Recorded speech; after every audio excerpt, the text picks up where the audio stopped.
decide so far. Here goes Killian Martin, well dispossessed of the ball now with Adam Daly. Right in the centre of the field, Adam Daly, what a score this would be. He's put it over. The Tipperary lead by a point. Adam Daly. Jack O'Callaghan on a foray inside that Offaly 45. Brilliant defending from Offaly. They chase it down and another block down here. Wonderful work from the defence, but Tipperary still have it. Back outside to Daly. Hit one already from range, and he's got another, Adam Daly. Wonderful score after a frantic period of play. The line cut from Dan Ravenhill, sent long. Offaly get control of it at the second time of asking. Adam Screeney inside a couple of challenges now. Can he find the finish? He certainly can, and Offaly's tails are up now. They move two in front. Adam Screeney in the 28th minute with a really well worked point from a tight angle. The Offaly forwards having a little bit more joy, and this man Daniel Hand has started well. Here he goes again. Really good score from the young man from Kilcormac Killie. Jigged one way, then the other, and the finish is perfect.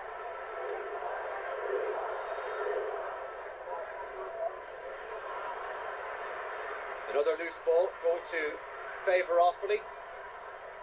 Adam Screeney, angle ball this time, and it might just work out. Lee Kavanagh's cut inside, goal chance for Offaly. Big score for Offaly. It's Lee Kavanagh, the midfielder, kept his composure when he got through on goal. Makes no mistake with the finish, and Offaly 6 in front. The Offaly supporters loving what they're watching here at Nolan Park. They're in the driving seat now. Donald Shirley. Nice measure ball down in front of Adam Screeney. Well, this man could do little wrong so far today. Adam Screeney is full of confidence. Another point for the corner forward. Well, everything he is doing is positive for Offaly so far. And it looked like Offaly had got possession there. Instead it spills towards Tipperary, but then it's swept up by Shane Rigney. The crowd really getting behind Offaly now. Rigney, well, this will be some score, and it is some score from Shane Rigney. They're 6 in front once again, and he did it all on his own, the wing forward.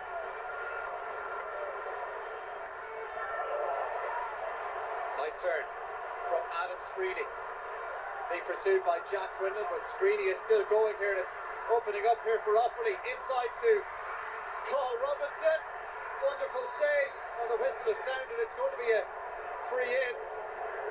Let's watch this one again. There's a hurl that flies across and it strikes Carl Robinson. And Damien Cormac being spoken to by Shane Hines, and it's a red card. And Tipperary down to 14 players. Offaly can see that finish line coming into sight. Looking for their first title since 1989, but Tipperary have got the ball back. On they go now, looking for a score to close the gap down, and Sam O'Farrell has got it. 2 minutes left to go.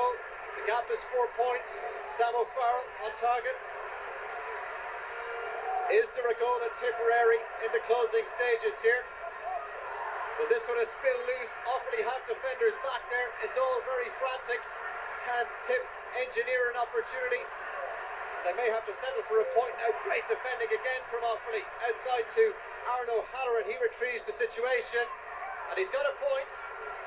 Tipperary still alive here into the final minute of injury time. Tipperary still looking for that elusive goal. And then again, brilliant defending from Offaly. Bodies diving in, no free, says the referee. Now the whistle sounds, and it's a free in for Tipperary. But have they got one last chance? Paddy Phelan to launch it in around. Oh, it's in! It's a goal for Tipperary! Surely they've won it now! It's Paddy McCormack who gets the final touch, and Tipperary lead by a point. Surely that's it now for Tipperary. Offaly looked in the driving seat, but up rose McCormick to find the net. Can Offaly find an equaliser? Well, they've lost possession. Tip have it, and there's the full-time whistle. Absolutely unbelievable scenes in Nolan Park. Tipperary, the All-Ireland minor hurling champions. They've won it right at the very death. Heartbreak for Offaly. The Tipperary win. It's finished Tipperary 117, Offaly 116. And there's Sam O'Farrell from Éireoga Nina, the lucky man to collect the cup on behalf of the huge throng of Tipperary supporters. And what a game. It was absolutely incredible. Brenda, for you, delight obviously. They hung in because a man down and 6 points down. Yeah, it wasn't looking good, Des. I mean, when you go a man down and 6 points down, and when you're under 17, you don't have that experience like the likes of the Limerick lads would have had today. But credit to them, they kept going. And I would like to mention, I do feel for the Offaly lads as well. And I think, it bodes well for the future of Offaly. They're back competing in All-Ireland finals. But obviously, as a Tipperary man, of course, delighted to see them win. Davey, your heart would have to go out to the Offaly lads, wouldn't it? It would, yeah. Some of the stuff to play today was incredible. Yeah. Their tackling was good. The way they used the ball. Watching young Adam Screeney at corner forward, like, oh my God, like this is a guy to definitely watch out for. The way he moved with the ball, will come back across his man, lay off the ball. Like Leo O'Connor, Johnny Pilkington can be really happy with what they've done. It's heartbreaking for them. And in fairness to Tip, they never give up. Like, both sides today were a credit, and it was a great game to watch. Yeah. You played in what? Did you play in 2 finals? Sub in one, played in one, Des, yeah. Did you suffer defeat in either?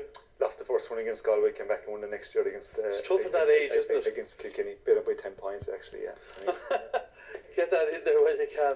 Yeah, but it's tough for lads that age, isn't it? It is, of course, but it's a great experience as well, Des. Jeez, how many places in the world would you have had 27,000 people at an under-17 game? And they're great days, great memories. You meet great friends and so on. And a lot of those players, then you'll see that you'll go up through the years over and you'll actually play against them minor under 21, senior, and on you'll go on. It's amazing, the connections, but it's great experience for those fellas. Of course, the Offaly fellas will be devastated tonight, but when they look back in time, they'll be able to tell their kids and so on that they played a minor final in front of 27,000 people. Now the winning goal, we have to mention the winning goal.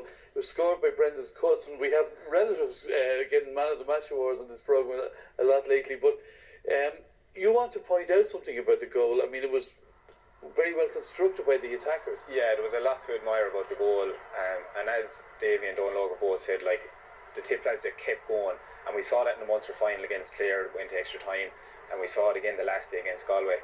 They win the free, and Paddy feeling it straight over, he's getting ready to lob it in. First of all, it's a lovely ball, it's really hung up, but what I really liked was the position in the Tip forwards. When the ball was coming in, they weren't in there. You can see them, they're all attacking from different positions. And Paddy, my own clubmate, younger brother of Dan McCormick, current senior hurler, he's coming with momentum that allows him to get that jump up, to meet the ball at the highest point. And look at the connection here. It's just, it's an iconic goal for him, and absolutely delighted for him. And Brilliant free as well, Des. To do that, that's a really hard thing to do. Normally when you're in that situation, you're saying go for crossbar and loads of bodies in around it and try and catch the eye of the keeper. But that almost looked like we were saying earlier on that was like a set play. It was brilliant finish, but a brilliant free. I just think if you've 2 or 3 defenders standing on the edge of the square, that's the one thing they don't want to be doing, is just standing there, because the Tip forwards are coming in with momentum, you'd swear it was rehearsed nearly the way they got it, but it was a great finish, Des. Great. There were lots of good individual displays, obviously, but we're going to have a look at Adam Screeney now, who you loved and you all took pleasure in, because he's not a big fella. No, he's a very slight guy, so he is, but it's just his footwork, his movement, and it doesn't matter left or right, this guy can do anything with the ball, so he can, and even his awareness of people around him is fantastic as well, so it is. And he's always showing out front, and as we're saying, just look at this, he's 3 or 4 Tip defenders around him, onto the hurley straight over the bar. That skill is incredible for such a young guy, this didn't faze him. I think this guy actually thrived with 20,000 people plus, and scores from every angle, and that's the type of skill that you watch hurling for, and to see that young man do what he did was just absolutely incredible. They're the memories you have.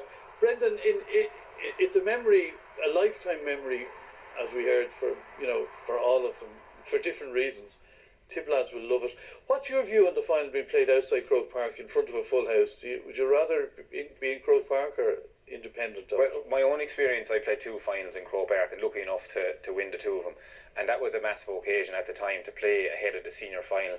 I remember playing in advance of the 06 final, Kilkenny and Cork and the long grass, and just thinking about those experiences of being part of that big day. Yeah. But this was really unique. As Donlogue said, like, how often do you get 27,000 people purely just for the minor match? We probably might have had 15 or 20,000 in Croke Park, but honestly, probably 10,000 were reading a programme or a paper waiting for the senior game to start.